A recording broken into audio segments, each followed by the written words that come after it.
Miami Dolphins doctors, coaches and Ryan Tannehill will meet this week to decide how much work the quarterback will do during the on-field, organized team activity sessions that begin next Tuesday and run into mid-June.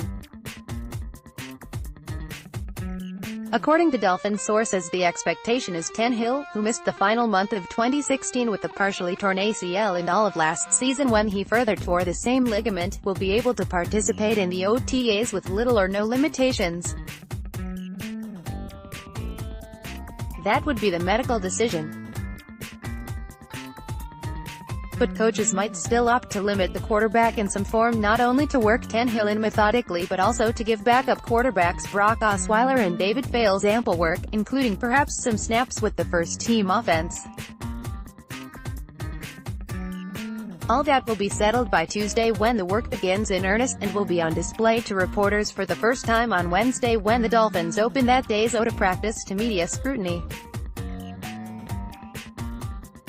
So next week Ryan Tannehill will get the closest taste to football he has gotten since last August when he was injured in a training camp practice.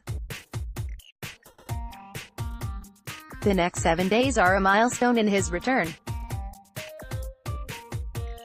And what are the Dolphins expecting? What are we about to see? It's been impressive to watch Ryan really throw the football, and the command he has of the offense, said offensive coordinator Dowell Logans, who has seen glimpses of Tannehill's throwing on tape and in the early part of the current off-season conditioning program.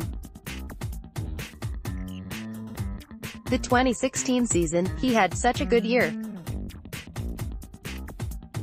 For me, the first thing I did was turn on the 2017 OTAs and the training camp right before he got hurt and got to watch how much improvement and how much jump he had taken in year 2, and it was unfortunate that he got hurt because obviously the offense was affected by it. Logans and the Dolphins are optimistic, indeed enthusiastic, about what Tannehill is about to show throughout 2018. Logans, coach Adam Gase, owner Stephen Ross and practically anyone else drawing a paycheck from the organization think Tannehill is going to be excellent. There are those within the Dolphins organization that even think Tannehill is about to prove he's an elite NFL quarterback. I know this because I have had the debate with them, and, like Logans, everyone points to Tannehill's grand possibilities because he's getting a reboot opportunity to be in Gase's offense's second year. Tannehill's first year in the offense was 2016. Last year was washed away by that torn ligament. So 2018 is year 2. You guys know in year 2, a lot of players take huge jumps, especially in the same offense, Logans said. Ryan's had to go through a lot of different systems. He's a really intelligent guy. He works his tail off. The one thing that I didn't know about Ryan until I got here is how much he loves football. He throws the ball really well. I was excited to see that. You see the tape and you're like, hey, this guy can sling it around a little bit. You just see the growth in the offense from year 1 to year 2, especially in OTAs and training camp, that second year going into it before he got hurt.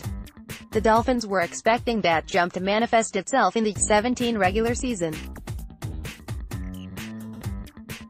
Obviously Tannehill never got there. So the Dolphins are projecting how high Tannehill's second year in the offense leap is going to be. The Dolphins see him jumping into orbit. But that being the case, this isn't the first time Tannehill has been in an NFL offense for year 2. He has actually done it twice before, and the results are uneven. Tannehill was in Mike Sherman's offense in his first 2 NFL seasons.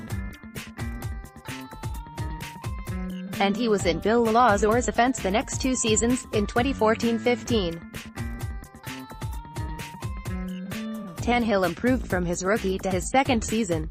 His completion percentage was better, his touchdown-to-interception ratio was better. He threw for more yards and his quarterback rating jumped 5 points.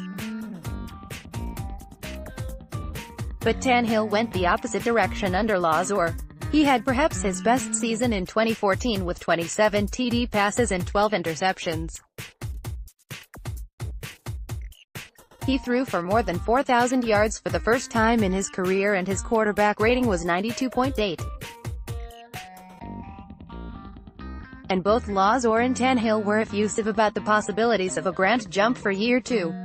But Tannehill regressed in 2015. He threw 3 fewer touchdown passes. His completion percent declined from 66.4 to 61.9%. That season marked Tannehill's first in the NFL in which he retreated from the previous year. Perhaps the reason included other factors within the team. The offensive line was poor and the coaching staff ultimately got fired. But the tape is the tape. That is not, however, a concern shared by the current coaching staff. "We're in the process of putting together a good plan for him coming up with OTAs," Logan said. "What I've been able to see from him is that he's a good thrower that can make all of the throws. He can attack you 53 1/3 yards across the field, and push the ball down the field the way we need him to do. There's not a throw he can't make, and we're just in the process of cleaning up the communication things. There's some fundamental stuff that we're working hard on. As far as throwing, I haven't seen any limitations in anything.